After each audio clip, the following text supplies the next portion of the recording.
Changing an organizational chart. Now that you've seen how to add an organizational chart and type custom labels, now let's consider some other aspects you can modify, including a few we looked at briefly in the previous tutorial.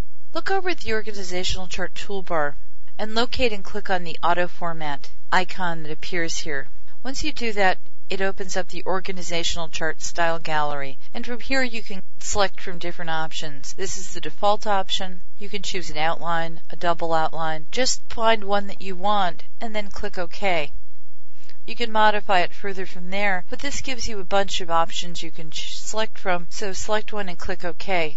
Remember, I told you that you can insert a shape. For example, if you want to add somebody under Managing Editor for a subordinate, you would click Insert Shape and click Subordinate, and then you have a new person here whose text you could add.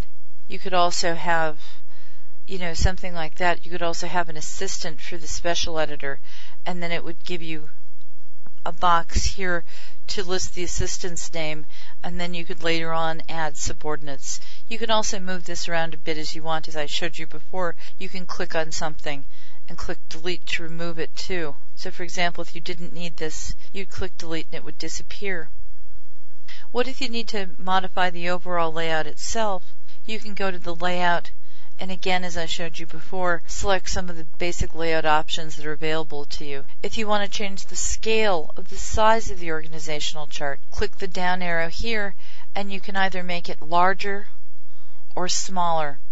Let's say 75% of what it was showing before, and it might be more in line with how you want your worksheet to look in relation to other data or information that might be presented there.